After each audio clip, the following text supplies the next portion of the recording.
PR Connections Radio presents. Did you know your clothing could help balance your body's pH levels? Our cutting-edge fabric technology naturally promotes optimal pH balance, helping you feel energized, refreshed, and at your best every day. Use promo code PRTalk for more info. Tap the link in the description or contact our experts at 702-445-9488 to learn more. Welcome to Watching Mental Health, where we break down the stories, stigmas, and research in mental health. It's time to have an open conversation. So let's talk about it. Hi, everyone. Welcome to another episode of Watching Mental Health. And I am so excited to be here today. We are live every first and third Wednesday of the month.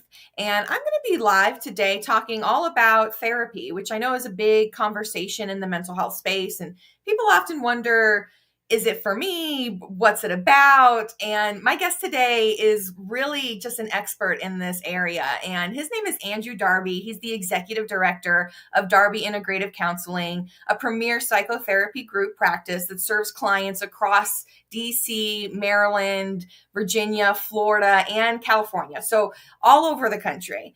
Renowned for boutique and deeply personalized care, Andrew and his team integrate things like EMDR, IFS, mind-body work, and advanced trauma work to help clients heal from anxiety, addiction, and relationship challenges. And Andrew is a leader in the mental health addiction space. And he also provides specialized coaching for other professionals and therapists in the space nationwide, and practice owners. And so really is quite a leader in the space. And so I'm so excited today because we're going to be talking about therapy, but we're also going to be talking about his upcoming podcast, ResilientU. So he's going to talk more about that and really how he's on a mission to transform how therapy is experienced. And I'm just excited because I'm on a mission and he's on a mission, and together we're going to really, I think impact some people. And so with that, let's bring Andrew to the show. Hello. Thank you so much for being here. Thank you so much for having me. I'm really excited to be here. Absolutely. I gave a little bit of a bio, but I always ask all of my guests to, just start off with telling me in your own words a little bit about you and why mental health matters to you. Absolutely. So mental health is, of course, such a broad subject. And so I'm so glad that you asked that question. For me personally, in my own personal journey, it's been incredibly helpful to help me to change my life, really. And so part of why it's so important to me is that I know from a deeply personal perspective that therapy works, and a focus on mental health. So it doesn't just have to be therapy. It can be our supports in the community, whether those are spiritual or religious, whether those are family, friends, whether those are recreational activities. I see mental health as a very broad brushstroke. And SAMHSA, the Substance Abuse Mental Health Services Administration, talks about this and kind of the pie chart of what mental health looks like. And so if you haven't checked it out, I encourage everybody on this podcast after this to check it out. But that's why it's important to me, both personally. Professionally, I'd say it's important because, of course, it's my line of work. I really appreciate all the work that all of the clinicians at my practice do. And we help folks to heal from their traumatic situations and history and to live a better life. And so that's the goal. Yeah, absolutely. And it's important to have therapists in the world. But I love what you said about mental health it's a broad brushstroke, right? Like we all have mental health. Maybe we don't all need therapy at all times in our life, but we all need to take care of our mental health. And I know for me, mental health's always been such a big part of my life. I always knew I wanted to go into it, but I didn't think I could have the capacity to be a therapist. I find that therapists are very special people, and because your ability to take and be a safe space for others and to hold their pain is powerful. And so I just want to ask, did you always think that you were going to be a therapist or wind up in mental health? And how did you wind up in this role? Hmm. Great question. Well, first, thank you so much. I think that's so kind and such a loving way to see us as therapists. I'd say that we all have our own gifts that we can help other people. So, even if it's not therapy. I did. I did want to become a therapist at a very young age. I had some really difficult life experiences that led me to want to be a therapist. Growing up, I used to want to be a firefighter and a police officer when I was very small, and that kind of shifted and changed as I grew. But I knew I wanted to do something to help other people. Um, Right. and I really accredit that to my mom. My mom is a helper at heart, and she really taught me a lot about helping other people, loving other people, giving back to the community. Um, and so around my teenage years, I started to realize that that's what I wanted to do. I had a really traumatic incident. My uncle died of a heroin overdose, and that led me to want to become a drug and alcohol counselor. And I didn't really even know what that was at that time. And later on, I kind of developed and realized like I wanted to help a wider range of folks, and really specifically in trauma. And having been through that experience as a child and worked through it, um, and been to a lot of therapy myself, I realized that that was my life's goal. And so I really credit that incident, that really traumatic incident, to have developed me into who I am today. And so while a horrible, tragic incident, um, it really was a pivotal moment in my life that has helped me to help other people. Yeah. I find that a lot of people in the mental health space, I mean, I think we all have a story, right? Is kind of what I like to start saying, because yeah, sometimes there are really hard, difficult situations that have happened. And I really like that you have focused in a lot of ways of talking around trauma and talking about trauma, because I think that a lot of people assume like, oh, I don't have trauma. I wasn't in the military. I didn't see somebody die in front of me. So therefore I can't claim that I have trauma or that I'm suffering from that. But I just think that there's so much to unpeel there, because it's almost like, a lot of our mental health conditions that pop up later in life in some ways can be stemmed from that trauma. And so I just want you to talk a little bit more about, your expertise and your findings around trauma therapy. Absolutely. Yeah, trauma is interesting, right? Because life has a lot of curveballs that it throws at us. Yeah. Uh, Often in the field, we talk about now big T traumas. So similar to what you were discussing, right? About having been to war and kind of the old school, what we used to call shell shock long, long ago, that our military veterans came back with, right? Mhm. Uh, and so realizing like that was kind of the beginnings of what we understood about PTSD. And now what we understand is that like big T traumas like that, as well as little T traumas, such as, falling off of our bicycle at a young age and just not having an adult there to help soothe us. Or maybe the adult was there and they, had their own reaction that bypassed us as little kids. And we can call that a little T trauma. Whereas our emotional states are not taken care of in that moment, and we're not taught how to manage that. And so that can really stick with us from both a somatic in our bodies experience. So later on, that can develop into things like panic attacks, difficulty sleeping, nightmares, um, remembering events, right? Or it can also develop in ways that are impactful in our relationships, such as problems in communicating, right? Regulating our emotions, going from 0 to 100, or not being able to communicate at all, right? Going mute, shutting down, having difficulty in managing long-term relationships or developing those, that can also be a consequence of trauma. And so trauma really shows up in so many different ways in our life. And then you bring in other mental health disorders that present, and that can also be highly traumatic for us to experience in our lives. And not being able to get the resources that we need, whether that's in our personal lives, our professional lives, and just at our community level. Mm-hmm. So, trauma is a really, as well as mental health, right? It's so large, and there's so many ways that we can have trauma in our lives. Yeah, that's so true. And I think a trendy term these days is generational trauma. So talk to me more about generational trauma, and then, can trauma be healed? Is this something that we have to carry with us our whole lives? Can we set it down at any point? Mm. Yeah, thank you. That I'm so glad that you brought up intergenerational trauma, right? Because Mm.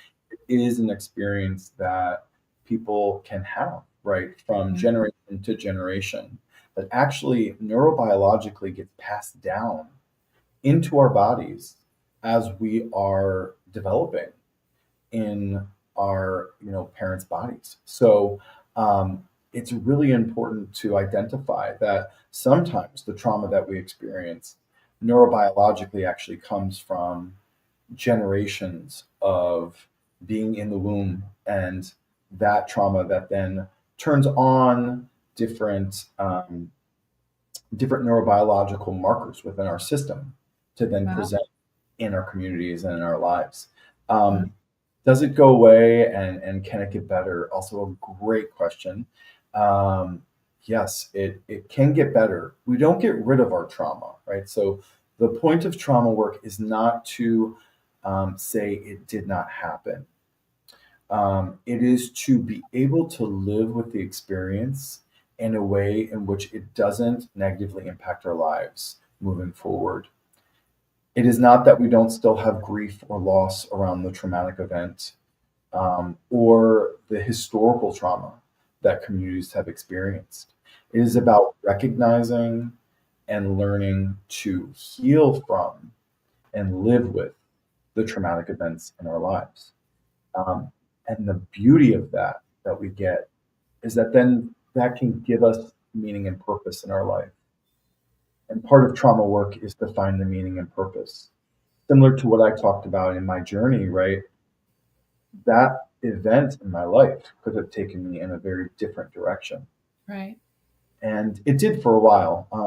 Actually also someone who's 16 years in substance abuse recovery. I haven't had a drink or a drug in that long, and I'm really grateful for the experiences that I had both out of recovery, that helped me to relate to folks, which also I would say are traumatic incidents, right? And also the time in recovery to grow and to learn and to be grateful for that. Um, so yeah, we definitely heal from trauma, and we are able to grow from it, and that's the beautiful thing. Yeah. We don't have to forget it, and sometimes we don't remember the trauma, and we can still heal from trauma that we don't remember or that Yeah. wasn't ours to begin with. Yeah. Yeah. Oh my gosh. I'm really glad I asked you that question, because oftentimes people are like, oh, just set your trauma down. And it feels hard to take that, for certain types of trauma, right? Losing a child, you can't just ask somebody to set that down, right?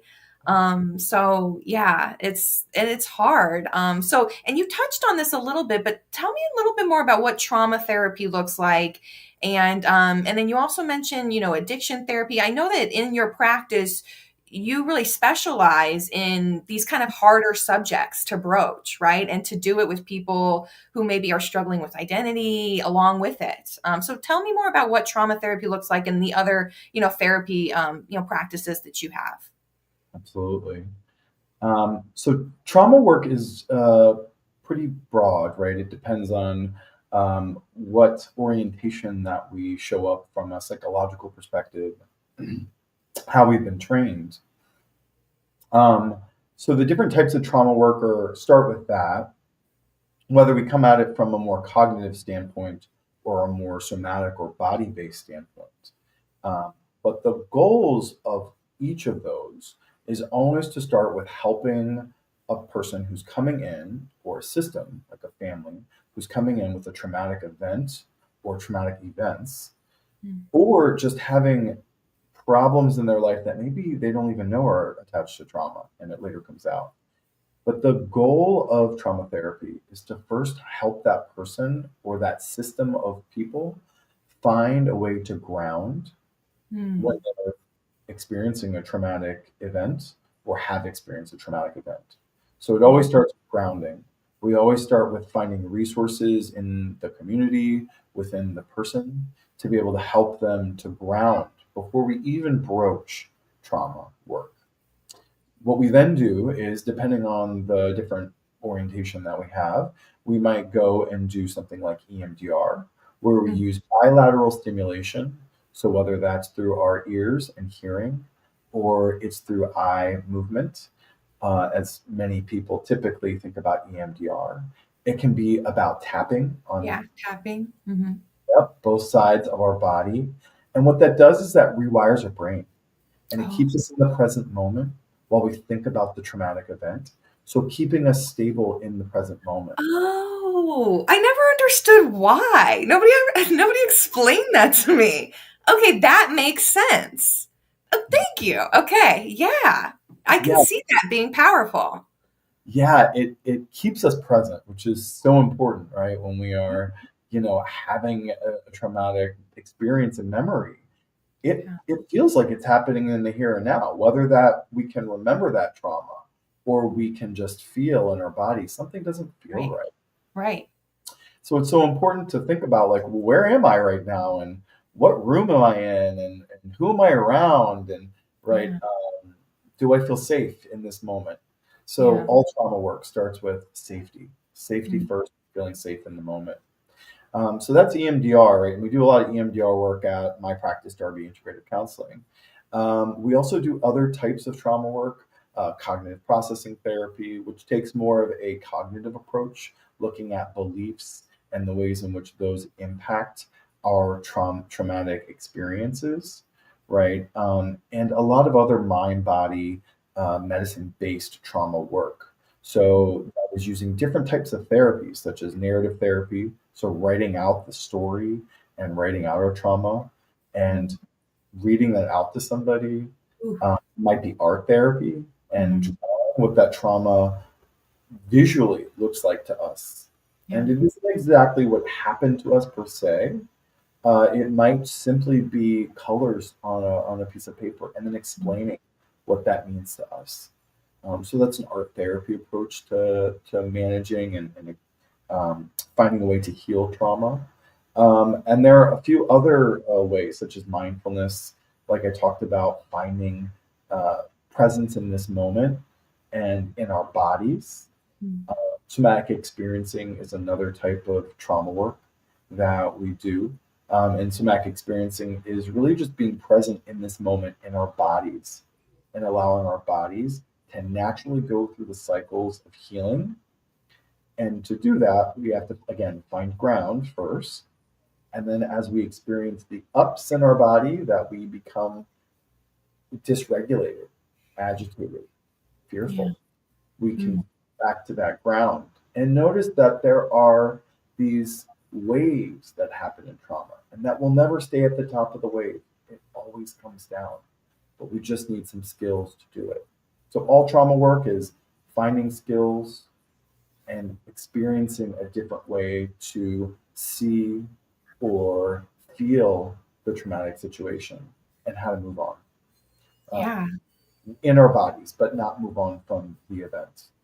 Right. And it seems like a lot of therapy work in general is around that, right? Finding tools and skills and working through the challenges we may be experiencing. So let's talk more about that, because you're on a mission to change the game in therapy, and to change how we think about it, right? We assume that it's only people who are in trauma or only people who have mental health challenges that go to therapy. But I personally think that the world would be a better place if everyone had to go to therapy, right? Like if that was like one of our school classes, basically in high school, was to do a good therapy session, because I just think anyone can benefit from it. And I feel like you are probably have a similar mindset, because you've expanded your practice. You're east to west coast. So tell me more about your thoughts on therapy, and what you're trying to do, and why anyone can use therapy. Yeah, absolutely. It is so interesting in our culture how we see therapy as for people who are uh, either having an issue, or there's a stigma against going to therapy.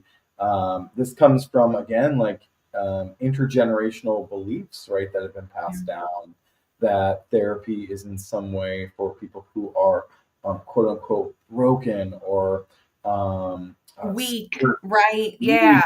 And it's Yeah, no, yeah. no, definitely not. And that the experience of therapy is an insightful experience Mm-hmm. about finding, the ways and means to live in our lives. It is about connecting with other human beings. It is about learning about ourselves, about our cultures, about the interplay and relationships within ourselves, within our communities, our families, learning about the ways that all of these things overlap and impact us, and ways that we can just grow and do better in our lives, be healthier. And so while, some of us might experience more mild symptoms, or maybe no symptoms that we really experience at all, therapy can always help us to look at and have more insight into our lives and grow. And so it used to be that we had, medicine men, and we had shamans, and some cultures still do, right? And in the Western tradition, we have medicalized that. So, you know, mental health has become a medicalized treatment rather than a spiritual and community-based, just wide practice of Right. going to your local shaman or going to your local medicine man, right? And getting care, being cared for, going through a journey. And we have, gotten away from that. So part of changing mental health and is getting back to ground. And we're doing that within the mental health community. We're getting back to more somatic-based interventions um, that are meant to ground us, both as professionals and also our clients, to make the world better, to make it more connected. And goodness, in a time like right now, where there's so much division and so much difficulty in the world, uh, Mhm. trouble talking to other people, and not being able to connect, and being afraid of one another.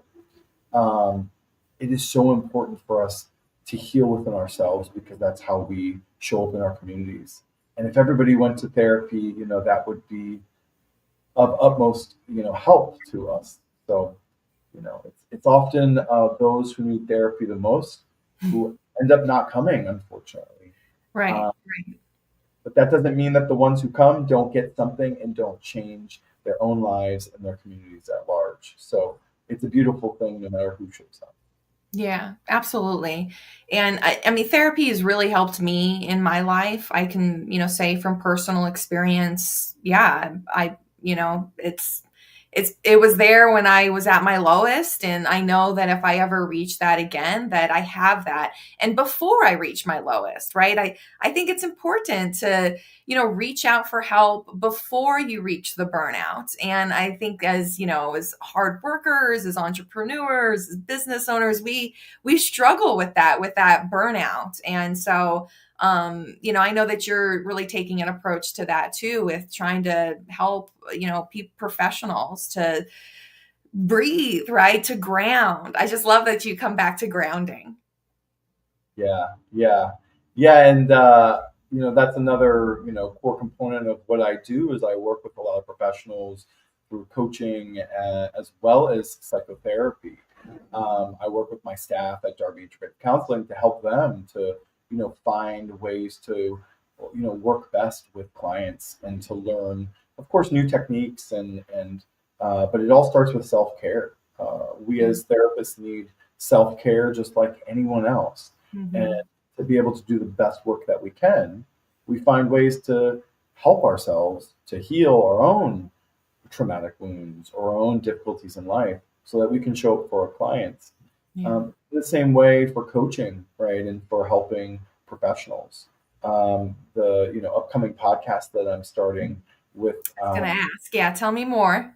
yeah, so the Resilient You show is all about helping professionals, entrepreneurs, people in the mental health spaces, as well as professionals in other spaces, doctors, lawyers, accounting professionals, um, and executives of many types, and how to manage the work-life balance, Mm, how to find that inner strength yeah, that we all have, right. and that can be really difficult to find, right? And sometimes it takes getting some help, or it might take listening to a podcast, or it might take talking to a good friend. And so the goal of this show is to really bring mental health concepts and coaching concepts into a show where folks can get that without necessarily having to go to therapy. But maybe they choose after listening that maybe therapy might help or coaching might help them. Right. We plan on bringing some great guests to talk about different things that might be really important to folks in the coaching communities, as well as those in the executive and professional development communities, and how to help our staff. Um, Sometimes the hardest thing for us as we grow into our different positions and we open up a business or we get promoted within a business is learning those skills, those soft skills about how do you lead a staff, Right. uh, how do you get people engaged, um, how do you stay grounded in moments where really big things are happening? Very Yeah. scary things can happen Mhm. in the business setting that we're not really a lot of times trained for. Uh, Right. and so when we don't have those skills, we want to be able to remember we need to come back to ourselves and we need to get the ground within ourselves to then be able to lead other people. And so that's what the show is meant to do, is to help people to do that. That's Um, so exciting. So when does it launch and how can people listen? yeah, so we plan on launching in the next about 2 months. So we have a soft date right now, and we're going to be on all the podcast platforms. So on the Apple Music and Spotify, etc. We will be streaming on those as well as our Facebook, Instagram, and yeah, we're looking forward to being able to present that very soon. That is so awesome. I'm excited. It's about changing the conversation, right? So we need people, we need professionals, we need experts like yourself coming in and changing the conversation. And these are important conversations to have. So I'm just so stoked for you, like to be here and to just see, the show really take off. You've we have a couple minutes left. I'm gonna make a little bit of a turn. I'm gonna ask you about your experience running therapy in different states. So do you have therapists that are in different states, and is that how that works? Like, would it be virtual? Would it be in person? So anyone who's like listening in, who may be in one of those states, like, what does that kind of look like for them? Absolutely. So right now we have a physical location in Silver Spring, Maryland, where we see clients from DC, Maryland, and Virginia, which are close by to that location. We're right over the bridge from Virginia, and we are literally less than a mile away from the border of DC. So many of our clients come physically from the district. They also come from across the river in Virginia. Falls Church area, Arlington, Alexandria, etc. We also have telehealth clinicians who are seeing clients online, both in DC, Maryland, Virginia, Florida, and California. Soon there will be some counseling compacts, fingers crossed, very soon, that will allow us to see clients in most of the United States. So that's up and coming. It'll probably be in about the next year.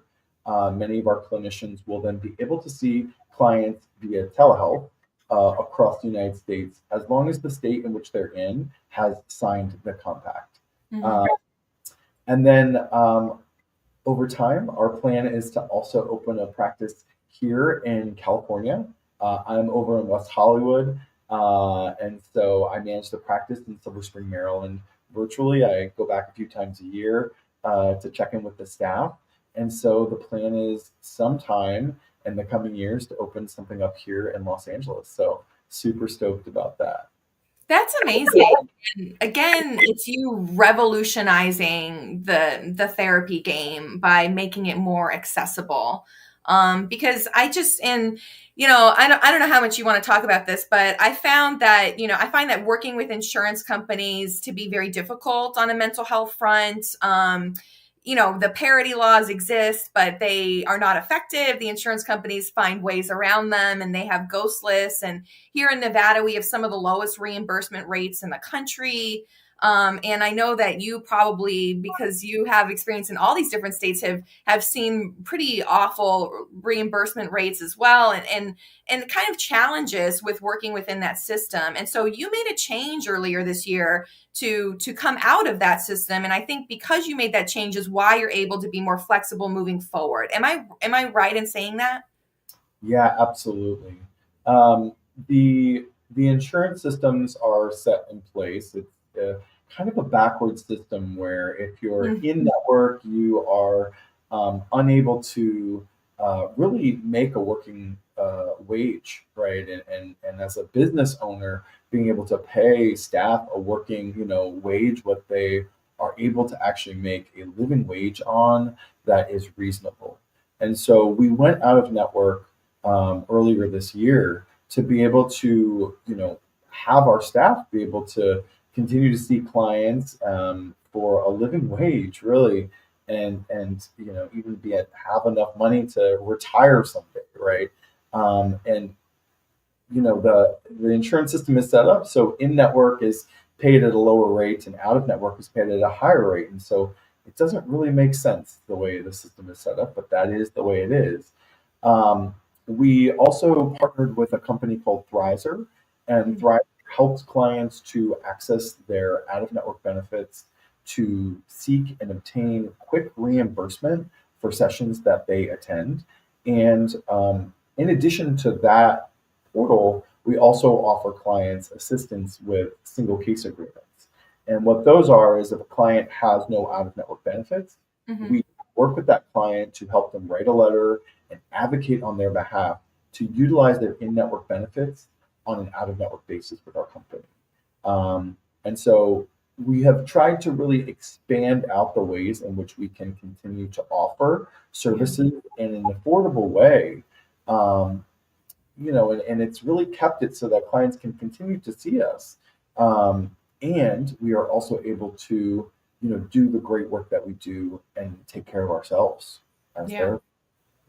Yeah, absolutely. Yeah, thank you for touching on that because it is a problem that a lot of therapists are going through, mental health providers. Just that idea of making a living wage is such a challenge given our current system, right? But we have so many people who are struggling, and it's just this epidemic almost of mental health challenges that really, just flourished after the pandemic. And so I don't think we've been able to come back down, even though we were struggling before then. It feels like it's hard for people. And with the political climate, it's this constant stress and tension in the air. So just to know that people have more options, I know for us, we try to find therapists in our insurance, and we wound up just going out of network, and because we had to. And so I just want to encourage anyone out there who's, maybe struggling to look at your options. There's, more than insurance. If your insurance company is giving you a hard time, because resources and therapists like yourself, like they're out there. And I like that you've, added in these different options. You're trying to really help people get around the system in some ways. Yeah, and it's difficult, right? It is difficult, even as providers, to even to just get paid by the insurance company. That was one of the reasons that we also left. Is there are a lot of laws with the insurance companies that they can come in and do something called the clawback, where they can require the provider to pay money back that they have paid. So thereby, all of those sessions that were seen and worked are not actually paid for by the insurance company if you're in network. And so, we had some of those really difficult experiences, and that is again another big reason why we left, and a lot of providers are leaving. But the important thing is that we continue to be able to provide our services, and so we really wanted to find a way to help clients. A lot of out of network practices simply give a super bill, and that super bill is then submitted by the client to their insurance company. We wanted to go a step beyond. We wanted to add something else. And so we decided to do what a lot of other out of network practices are also doing, which is to assist clients so that they don't have to do the work and still can get the reimbursement from their insurance company. Yeah. So I'm so grateful to have learned about Thrizer, and I think they're a great company. Yeah. I highly recommend them. Yeah, absolutely. Yeah. Well, thank you so much for, explaining that a little bit more, and just kind of the benefits, pros and cons of being in network versus out of network, and, just a little bit more freedom that we have as clients, as people who are struggling and maybe looking for help.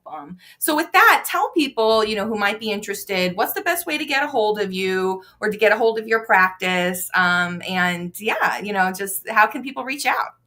Yeah, absolutely. So Googling us is typically the best way. You can find our Facebook, our website.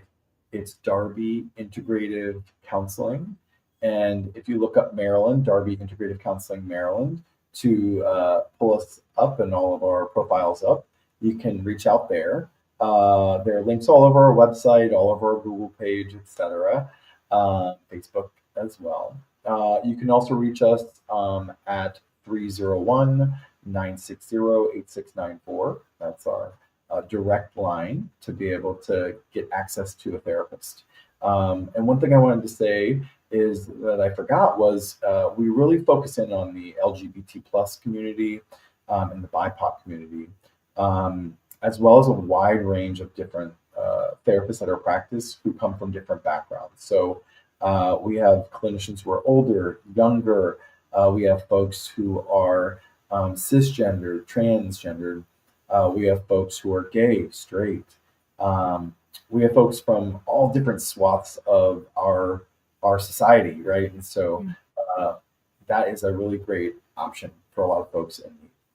Yeah, absolutely. Thank you for saying that, because it is really important that people get culturally competent care. And you're actually one of the very few therapy, clinics that I know, or groups that I know, that have that diversity factor. And so a lot of people really struggle to find a BIPOC therapist, right? Or somebody who understands gender identity. And you have a lot of that. You understand that the weaves and fabric of our society are different, and everyone matters. And so I really think it's very, very cool that you've made that a focus of yours, to have that diversity imprinted in your practice, so anybody can come and you can and easily match them up with somebody who will be more understanding. And it's so powerful, so powerful. Yeah, it is often hard to find representation, even in the mental health space, for folks who come from, backgrounds that are, not the majority, right? And so a part of my work was to figure out how to, find therapists from all different walks of life so that when clients come in, they can find somebody who they really connect with and they feel safe with, right? And I'd say, as a therapist, all of us are trained how to be a safe space for our clients, even if we don't have the same background. But that always isn't, maybe the first therapist that somebody wants. If it's their first experience with therapy, maybe they don't, feel that or know that. But I would like to say, no matter what our background or who we are, all of us are trained in being able to help folks who may come from a different background. And my job as a therapist and my experience as a therapist has been to, even with the therapists that I've had that are different than me, to be able to have them walk beside me and hear my story and show up in a loving, compassionate, validating way has been sometimes even more helpful than being with people who are just like me. But again, sometimes it starts with getting into therapy and our first therapy experience. Maybe we want somebody like us so that we feel safest. Yeah. And then we learn, okay, maybe, my next therapist, I'll have somebody who's a little bit different. And I know I can trust them. I know that I can trust them with my story. Yeah, absolutely. Beautifully said. That's perfect. Yeah, and it's so true. It's important to have options, to have someone who you can understand and who can be that safe space, but then also someone who can come in from a different perspective and still be that safe space and show us, right? So anyways, I could keep talking to you for days, but we got to end it here. We're live every first and third Wednesday of the month, at 3 p.m. Pacific time, but you can catch all of our episodes at katierosewechter.com. And then of course on Spotify, Apple, YouTube, all of your favorite podcast platforms. And just catch us at Watching Mental Health, and we'll see you next time. We'll see you in a couple weeks. Thanks everyone. Have a good one. Hey, business owners, want to get your brand in front of thousands of locals in Vegas without blowing your budget on overpriced ads? Ready to boost your visibility? Use promo code PRTalk for an exclusive offer. Click the link in the description or contact 702-445-9488 to talk to our experts today. Vegas is watching. Make sure they see you. PR Connections Radio thanks you for watching this podcast. Check out more episodes of this show and our others at prconnectionsradio.com.